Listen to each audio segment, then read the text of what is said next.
This is the Investor Connect podcast program. I'm Hall T. Martin. I'm the host of this show in which we interview angel investors, venture capital, family offices, private equity, and many other investors for early stage and growth companies. I hope you enjoy this episode.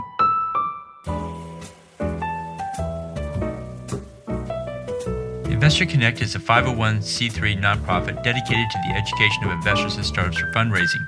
Please consider donating $100 to the program to help others in their investor and entrepreneur journey. You can find the donate button on the investorconnect.org website.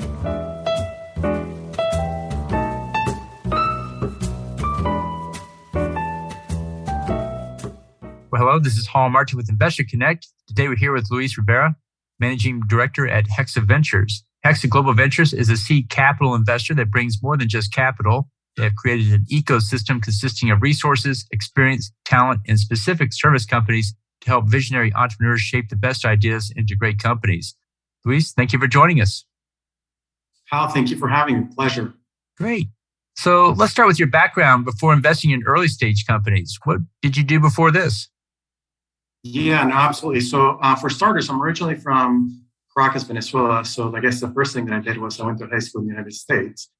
And then I was in the middle of New Hampshire, so it was very cold for somebody coming out of 80-degree constant weather. So I moved off to California, where I went to Colorado McKenna College. And after getting my degree from there, I proceeded to get into the technology industry, mostly doing the only thing I really knew how to do then, which is basically sell.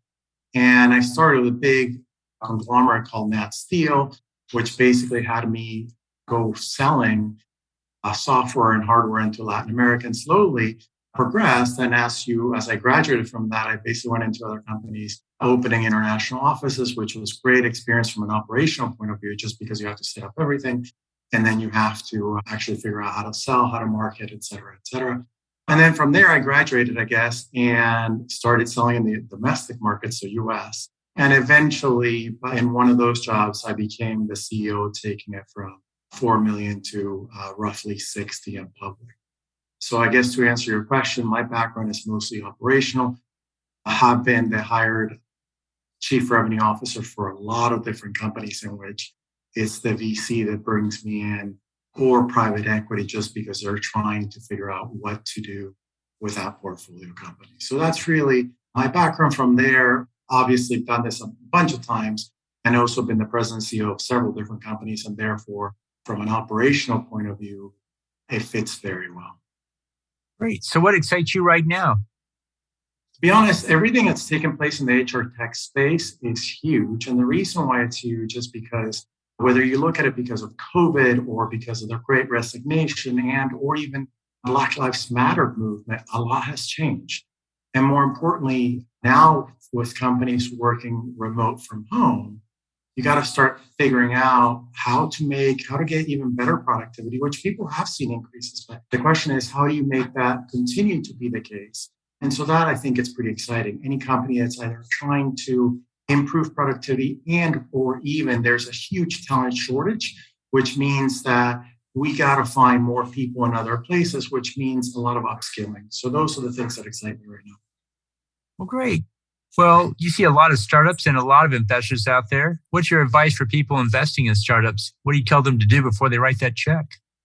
Yeah, I think that depends on the size that they're investing in. I mean, look, at the smallest level, so at the angel level, what I would look for is entrepreneurs that are going to go the distance, but also entrepreneurs that you like to work with, because I think at the early stage, a lot of investors can help those companies in not only navigating what they do, but also in opening doors. And so for me, that means that I have to like the people I'm working with. Great. And then on the other side of that table, what's your advice for people running startups? What do you tell the founders to do before they go out to raise funding? I think the biggest thing is know that this is not an easy journey. So be resilient. The second thing is be ready to pivot, because there's plenty of companies where you start off with one idea that doesn't pan out. So pivot. And then be willing to communicate that to the potential investor, but also have a good story. Have your story ready to be told, unless you're dealing really with seed people, right? So with seed, we're going to be more flexible. If we think we can help you, we're going to provide that expertise that you may not quite have. So, I guess the last part of that is make sure you're working with the people you want to work with. Great. Well, let's talk about the state of startup investing. How do you see the industry evolving from here?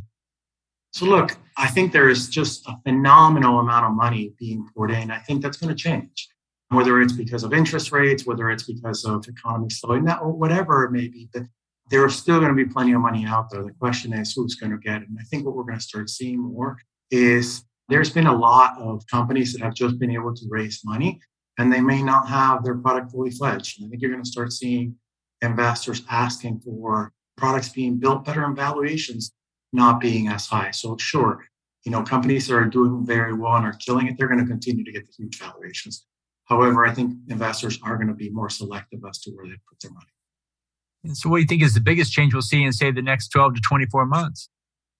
I think it's that, is how selective our investors are going to start getting. Is valuations are going to come down. They can continue to go up. Of course, for the guys who have huge $1 billion opportunities, there's still going to be great valuations. But again, I think it's going to be some companies are going to have more issues as far as they're going to have to go through more due diligence and work a little bit harder.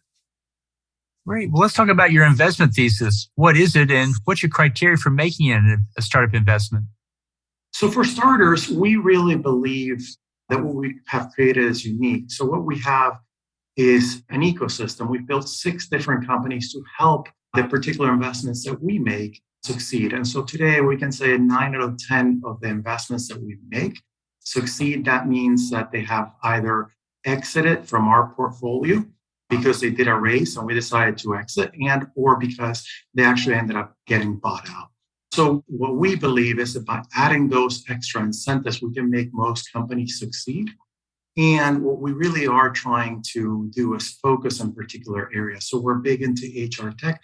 We really look at anything that's B2B and has possibility of yielding high returns, but as well as we look for the team that's going to make it happen.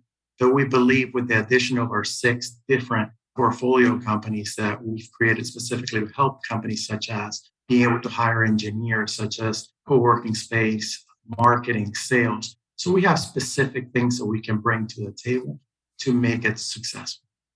Great. Can you talk about 1 or 2 startups you funded that stand out? So there's been several in our portfolio that have actually been recently acquired, but I'm not going to mention those. So I'll mention 2 different ones, actually. One is a company by the name of PeopleWork, which has been doing great. And the reason why I like them is because what they're doing is precisely that. They're helping upskill people. I think one of the biggest challenges that we have in the United States is that there's a labor shortage, and you cannot find just in the United States the people that you're looking for. So instead, you have to tap into whether it's community colleges or whether it's other areas and actually start training those people to be able to deliver the skills that are going to be needed in the future. So with PeopleWork, what companies are doing is precisely that. They're thinking ahead and they're saying, okay, what kind of employees am I going to need 6 months down the road? And they're tapping into colleges, they're tapping into anywhere where they can find people with some kind of skills and upskilling them in order to meet the needs of the market tomorrow.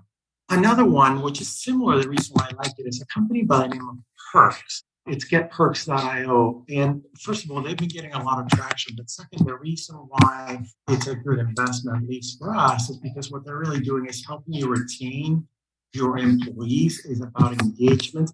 And I think those areas are going to continue to be very big. Great. Well, there are a lot of challenges in the startup space. What do you think is the main challenge your startups face in today's market? I think the biggest challenge is the companies face, and this is why we built the ecosystem, is that people tend to be good at 1 or 2 things. So what we see is the companies that are good at sales and marketing, they're great. However, what if those same companies may not be good at engineering? So the kind of stuff that we bring is we're able to bring sort of all the components that we think are needed. And today, particularly with a shortage of labor, I think the biggest challenge that startups are having is where do you find good talent? And so that's one of the elements that we bring. And what do you think is the main challenge investors face in today's market? It's a little bit of everything. There's a lot of investments out there, right? And it's a question of, are you really doing your due diligence to understand what it is that these companies bring and do not bring? And I think the biggest challenge is because most private investors don't have the ability to provide all those services.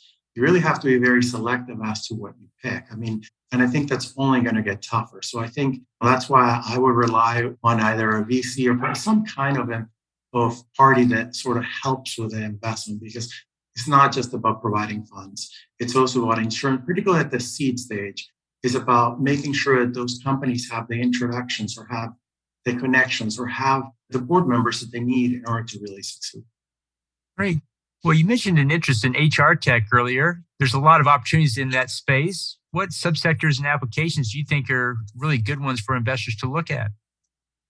Yeah, there's been a huge space created again because of COVID and because of remote working. And I think it's just about, well, it's all encompassing is how do you retain employees, but also how do you make them productive, in the external world? And how do you even know what they're up to, right? It's not about knowing what they're up to. It's about understanding the challenges that they face. And look, for some people, it's very easy to pick up the phone, but there's plenty of tools out there that will help you really, systematically do that rather than just having to pick up the phone. Also, there's plenty of employees out there that don't really want to be talking to you on the phone. They would prefer that you have at least some kind of system that tracks what your problems are. And I think that's what we're seeing is a lot more systems, whether it's with AI or not, that a lot more technology being used to drive better results. And that's all encompassing in the HR tech space. And the reason why I find that personally interesting is because not only can you drive productivity, but engagement is also a huge factor. And when you're having the labor shortages that we're having in the United States, it's key to retain your employees. Great. Well, in the last few minutes that we have here, what else should we cover that we haven't? I don't know. What else are you seeing that is interesting? What do you find that you would put your money in today? I see a lot of applications coming up through blockchain. We saw a lot of activity in 2017 and 18, and then kind of died down a little bit after the crash. And here today, we see a lot of substantial applications being stood up, networks that are robust and moving forward. So we see a lot of things coming up with the Web 3.0 world, decentralized finance, NFTs, and others, where blockchain is now becoming a very real technology. And so we're seeing that as interesting. Yeah. One area that I think would be interesting for more investors to venture into is education, because although there is a lot of great technology going into education, and one of the things that I heard recently is that during the pandemic, there was a huge loss that basically took place in education because the kids weren't in school and because remote learning is challenging. And so there's great tools that are coming out. But one of the things that I find, and I get pitched a lot by education companies, is investors shy away from education. The reason is because historically there hasn't been a lot of money, also because schools are slow to act, et cetera. But at the end of the day, it's something that's needed, or we're going to continue to have a challenge as far as labor shortages in the future. And so I find that a very interesting place, and there is great innovation taking place there. Great. So how best for listeners to get back in touch with you? I'm very active on LinkedIn, so that would probably be the easiest way. Also, it's good to see people's profiles. So yeah, they can reach me on LinkedIn. Great. We'll include those details on the show notes. I want to thank you for joining us today and hope to have you back for a follow-up soon. Thank you very much. Investor Connect helps investors interested in startup funding. In this podcast series, experienced investors share their experience and advice. You can learn more at investorconnect.org. Paul T. Martin is the director of Investor Connect, which is a 501c3 nonprofit dedicated to the education of investors for early-stage funding. All opinions expressed by Hall and podcast guests are solely their own opinions and do not reflect the opinion of Investor Connect. This podcast is for informational purposes only and should not be relied upon as a basis for investment decisions.